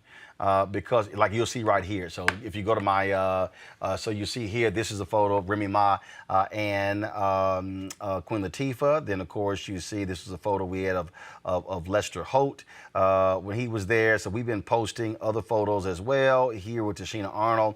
But here's a piece, because what we have been making clear is that the money going to black-owned media. Now, that says no less than 8%. We still want to know what specifically is the black-owned media spend. Michael, here's what we're now seeing. We're now seeing companies like Coca-Cola. McDonald's came out with their announcement. General Motors came out with their announcement. 20 companies under Group M, but Group M has more than 100 brands. So there are more companies with Group M that have not accepted their 2% pledge with black-owned media, and so we're gonna keep putting pressure on them. And for all these people, Michael, who say, "Oh man, you shouldn't be calling folks out," no. The bottom line is, if this didn't happen, if Byron didn't drop his lawsuit, if we didn't sign that letter that ran on the front page for General Motors, if these things did not happen, you would not be seeing this reaction from corporate America. I've had the same thing. I've had people telling me, well, man, you know what? You keep calling out, House Speaker Nancy Pelosi because, she won't do these interviews with black-owned media. You'll see right here. This is one of the tweets that I sent out today. We've been using this. We've been using this "Where's Nancy" graphic. We've been posting on Instagram, Facebook, and all of our pages. We're going to show y'all in a second. So you see it right here. And this is why. It's the call out. Okay? We've been waiting for 11 damn months to get an interview with Speaker Nancy Pelosi. Okay? So the same thing, calling out these companies and these ad agencies. Look, if we haven't gotten money before, we ain't going to get money tomorrow. And so I'm glad to see the Coca-Cola announcement. I want to see more companies. And what's happening is we're establishing a floor now, Michael. It's a floor. Not that 0.5%, not that 1%. It's a floor. We're also forcing these companies to look at their metrics, how they're measuring, because that's how they also try to knock us out. What's your metrics? What are your numbers? And it's like, you trying to compare us to them when a company like Quibi, y'all remember Quibi? Jeffrey Katzenberg, Meg Whitman? Remember that little app they announced last year? They lasted 7 months. They booked $150 million in revenue. And y'all, before they even launched, and they didn't have a single damn metric, Michael. And they booked $150 million in revenue. That shows you the game's being played in advertising. And so we welcome the Coca-Cola announcement. We welcome the others. We want to see more companies step up. The $300 billion being spent every year on advertising, Michael. And you clearly know this space better than I do, and I'm not sure. But I have two levels of skepticism. One, I'm glad that there certainly, as you do anything, is more than what it was. So that's a good thing. But two levels of skepticism. First, that 8%. Does that mean if it's split up with those four different groups, does that mean it's 2% per group? So obviously it's still 2% more than it was yesterday, but is that still enough? Well, it's three groups: Black, Hispanic, and Asian owned. And we don't know. That's the total percentage is 8%.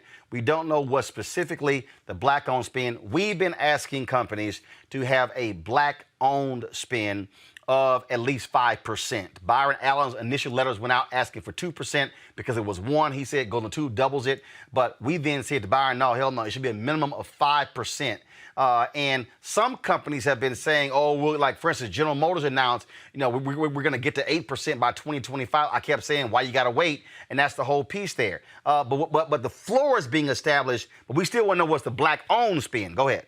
Got it, which was hence my skepticism. My second skepticism is I'm wondering if Coca-Cola, who has done great things in this country relative to whether it's, as you've been advertising, the Essence Music Festival, whether it's the United Negro College Fund, Coca-Cola was a strong supporter of the Ron Brown Foundation. So Coca-Cola has done great things. But I wonder if strategically they're saying maybe we need to do something with Black and of color media now, because this voting rights thing is going to get hot. And folks are going to start asking us to move our headquarters out of Georgia. And maybe if we do this, maybe some of those voices will say, well, wait a minute, and we'll have some friends in the media. No, that's not what was happening. I mean, I can tell you there was a review before we dropped our General Motors letter, and then we dropped that particular letter. We were pushing numerous companies. This had been building. This had been building, and we've been saying things privately. But then, of course, we went public. That was the case. The thing here on Congo that I need people to understand, and everything that Michael just said about the support of Coca-Cola and these other companies for these charitable deals, that's fine. But that's charity. We're talking investment. Aid and investment are two different things. And that's the issue that we have been raising, okay? If a company gives $1 million for an effort, but no, we want to know what about $100, $200 million? So here's the deal. If you look at the numbers, okay, just take 8%. Coca-Cola's spending, if they're spending $3 billion, let's say in advertising, now all of a sudden you're talking about now spending upwards of nearly $300 million with minority agencies. And so, again, that's what we're talking about. We're saying, and we're also saying, broaden it. Don't just support, and that's why I think that announcement is important. And again, I can tell y'all, and here's that Coca-Cola, y'all see that. The key is, don't just buy Urban One. Don't just buy Radio One. Don't buy just TV One. Don't just buy Essence, okay? Don't just buy the usual suspect. And we're saying, don't sit and try to include BET. They are not Black-owned. Yep. Okay, Viacom, CBS. Yep. And so that's why we've been specific with our ask on Congo, and then we want to say track it. We're saying to the companies, hey, we want to see the check. Hey, I've had conversations with Walmart, Verizon, General Motors. Roland ain't seen the check. I've seen the Coca-Cola check. Why are we saying that? Because a lot of companies make announcements to look great, like all those companies who announced they were giving in the wake of George Floyd $50 billion. And most of it has not been spent more than a year later. That's also what we're challenging. Absolutely. And I really got to give you and all of the other people that you mentioned your props, because one of the things I've always heard you say on these interviews, and use the BET Viacom as an example, they'll give all of this money for companies and organizations that target Black people, but not are run by Black people. And so this is happening as a direct result of the efforts that you and so many others that you mentioned have put in. And we have to make sure that we're keeping that pressure on, because you talked about Quibi and the no metrics versus what we have to provide to be able to get these funds. It's extremely important. We also have to make sure that the organizations that they do sponsor really do have a large, majority Black ownership, right? Because we know when we go back to those affirmative action policy days that some of these companies will get like one Black representative and say, ooh, look here, we got it. Now give us that paper. And I think they know we're smarter than that now. And this actually ties into our first conversation tonight about the NCAA, right? People understanding Black power, people understanding what we do, what we can do economically, and that needs to be rewarded. And it's becoming from the efforts that you all have put in. So this is good. Like you said, this is a floor, and we need to keep that pressure up. And look, it's about, we are Black folks who drop money. We invest money. We sit here and we spend money. That's what we do. This is called return on investment. And so And I love these people, folks who say, well, man, you calling folks out so you can get paid. Yeah. And guess what? It also means so I can hire more people. That's right. That's what it means. I can hire more producers, more digital editors. I can have more shows. We can travel more. We can do this. Yeah. Because you know what? I don't see none of these folks bitching about Fox News with $1.5 billion profit. CNN getting $1 billion profit. Y'all, I ain't say revenue. Profit. I even had some black people, Michael. I had some fools on Twitter saying, Roland, why you running these Nina Turner ads? Because she paid for them. Like, I'm trying to understand, why does ABC, NBC, CBS, Fox, MSNBC, CNN, why all of them get to run ads, but I can't? Why is it that they get to get paid, but I can't? And then they were like, well, the woman who's running against Nina, will you run her ads if she pay for them? This ain't hard. CNN runs Democrat ads, Republican ads. Would I run Republican ads? Yeah. Check clear. Y'all, this is a media company. Our job is to run it like a company. This ain't charity. This is not a foundation. So don't come to me with your charity dollars. Come to me with 6 and 7 figures. That's how we are able to grow, Michael. This is business. And the same thing goes for the Democratic Party, the Democratic Governors Association, and the DSCC, and the DCCC. Y'all gonna be one folks vote next year. I'm expecting, let me put it on the table right now, Michael, from the DSCC, I'm expecting money from Ohio, North Carolina, Florida, Pennsylvania, Wisconsin. Yeah, that's what I'm expecting. You damn right I am. Well, just like I'm sure the Lincoln Project ran a lot of ads on your platform. Nah, we were running. Lincoln Project going to cut a check. I'm sorry, what'd you say? They're going to have to cut a check. I thought those. Oh, so those were not paid ads? No, we were talking about those, but they're going to have to be cutting a check too. Absolutely. I think, and some of these people that are on Twitter that, always have something to say to you, they're all the same people. And then, just for whatever reason, have an issue with your show and your success. And, that in my book is called hating. So, obviously the haters will hate. But you're exactly right. Darn right, you're calling people out, and that's what you're in business for. So I don't take any umbrage for what you say. Well, here's the deal. We don't want to have to call people out. We don't look. I didn't want to have to sit here and call out Speaker Nancy Pelosi and her staff. Mm-hmm. But when your ass can't find 20 minutes, 10 minutes, 5 minutes in almost a whole year, yeah, we got a problem. And I don't know of an NMPA interview she's done. I don't know an interview she's done with April Ryan. I don't know of an interview she's done with other black radio. So what that tells me is, if y'all ain't talking to no black people, we got a problem. And see, that's the thing here. Look, if I'm getting nothing today, and I got nothing last week, what says I'm going to get something next week? No. We got to call folks out. If people need to watch it, I'm going to have to understand the principles of business. Black people have been shut out of the process for decades and centuries. King wrote his book, Why We Can't Wait. Y'all, and I said this, I'm 52. I'll be 53 in November. I ain't trying to wait 5 years, 4 years, 3 years. I'm trying to get paid right now. Because we got to break this cabal. Because there's a 15, 18, 20-year-old brother or sister out there who wants to do this in the future.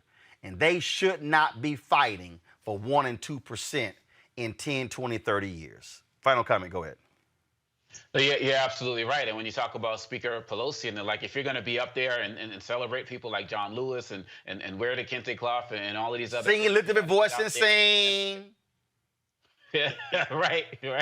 You know, and happy Kwanzaa this and all of that. You got to support the platforms that he supported and the like. And so we have to fight for this. This day of the happy to be here. Look, all of these other networks, you know, Ted Turner built the network, built an empire. This is where it starts. We can't just keep focusing on what the end product looks like. We got to be part of this from the ground up. And like you said, don't want to wait 5 years. Shoot, we don't want to wait 5 months. And look, we got other people coming up, journalism students, other people who want to build these empires. And we have to do the work now for a better tomorrow. It worked for other groups who do it.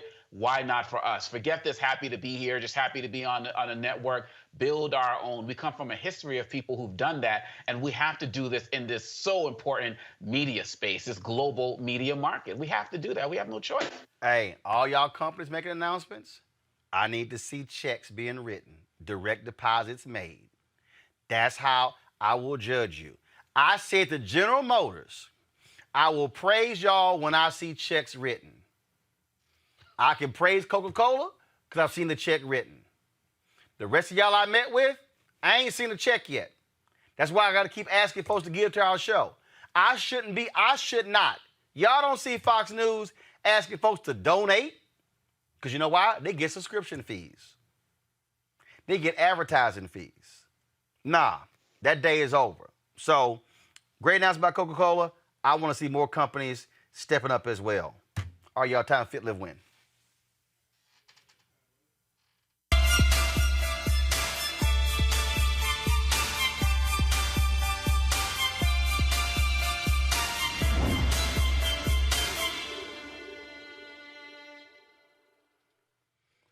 All right, y'all. So I want to show y'all something right here. This is too funny. So you know Anthony Anderson, he been working out. They all part of the Will Smith Big Willie Challenge. And so what happened was Anthony dropped this video and he was trying to sit here and talk about me because I was joking with him about the video and all of this. So watch this. Just watch this, y'all. After 5 days, I'm back. Oh, my word. Let's get it in. All right, so Anthony did that video, and I'm trying to see. He did another one.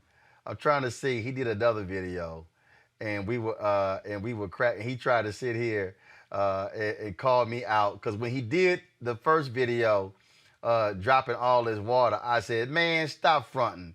You know, doggone well, you sat here and just ran some water down. Is this it right here? Go to it." Not giving y'all sweat today. Just letting you know I'm in here getting it in. All right, that ain't it. Here, I think this is the one here. Go to it. All right, let's see. All right, almost. I think this is the one where he was like, I don't know what happened to the audio. But anyway, Anthony was like, "Yeah, Roland Martin, I ain't pour a bottle down my chest." And so Jim Jones saw that, and I said, and people jump on your timeline, "Man, you ain't sweating." Is that an actual indication that you're working out? Well, Jim Jones is right now. Jim, glad to have you. So, Jim, explain that, because, again, a lot of people like, "Man, you putting the work in. Why you ain't sweating? Why you ain't sweating?" Well, first of all, you know how cold the damn room is, whatever. So talk about sweat and working out. Let me tell you this, Roland. Anthony Anderson, he hopped in the pool right before he shot that video. That's what he didn't show. He took a little dip. Then he did that. So if you're sweating, that doesn't mean you're losing weight. I'm going to give you 3 reasons today why sweating does not mean losing weight. First off, it's water weight, Roland. You're sweating. So people will go in a sauna. They'll have a good workout. Say, "Man, I dropped 3 pounds." But yes, when you replenish your fluids, those 3 pounds come right back. That's what people don't know. Another thing is sweating is like your body's form of an air conditioner. Sweating is to cool your body down. That's all sweat is. It's cooling you off. Don't confuse being cooled off with burning fat. the last thing, Roland, you're losing so many essential minerals and other vitamins that your body needs when you do sweat that you lose. So when you're done, you have to replenish those minerals and those nutrients and those vitamins. And you know what? You drink sports drinks, you take stuff. So what that does, that puts the hydration right back in you. So people don't understand, yes, you lost it. It's water, but you're going to go, what do you do after workout? You drink a bottle of water. You drink a gallon of water. You're right back where you started. All right, so you see this video right here, Anthony in a sweatsuit. Should you work out in a sweatsuit? No, there's no need to, right? There's no need to. I think at the end of the day, I tell people. Hello? Yep. I tell people at the end of the day, okay, cut your rest times, right? You don't have to, it's not about what you wear. Don't work out in people. I see people in the waistbands, the sweatsuits, all these different gimmicks.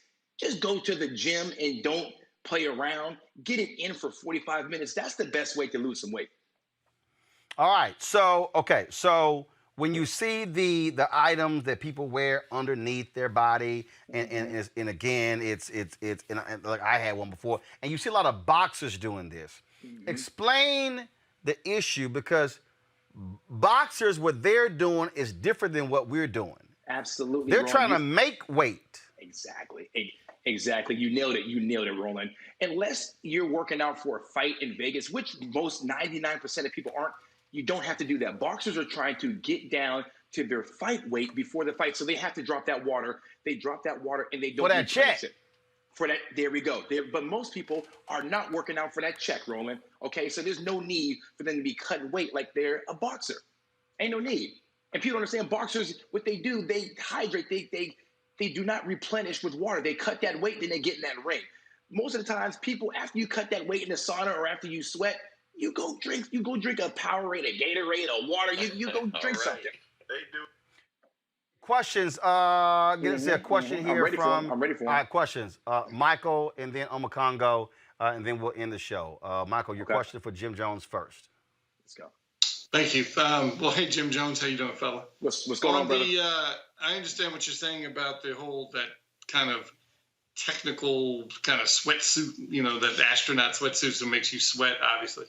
All right, so take that away for a second. What about people that kind of wear that kind of spandex underneath that I guess is the same purpose, but it's not that plastic kind of coating they wear? Does that help? Or are you suggesting just wear your most comfortable gear and get it in and don't worry about little tricks? Yeah, wear your most comfortable gear. I tell you what, I've got myself down to about 9% body fat, and I have worn none of that. All I do is go in there with a T-shirt, just work out. How about they do this? If you eat right, I'd rather people eat right than wear a waistband or a sweatsuit. Just go in the gym and watch your diet. It doesn't matter what you wear. The weight's not going to come off. It's not about what you wear. It's about what you do in the gym. Thank you, Jim. For sure, brother. Omakongo, go ahead.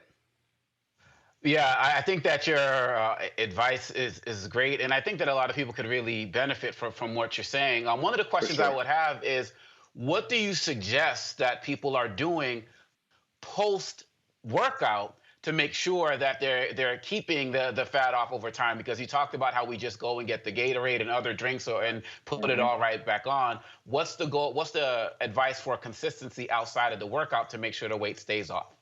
Yeah, for sure. So the one thing I would say, when you're working out, try to stay in a high intensity interval training. That's going to keep you in a more of a fat burning zone. That's the best way to do it.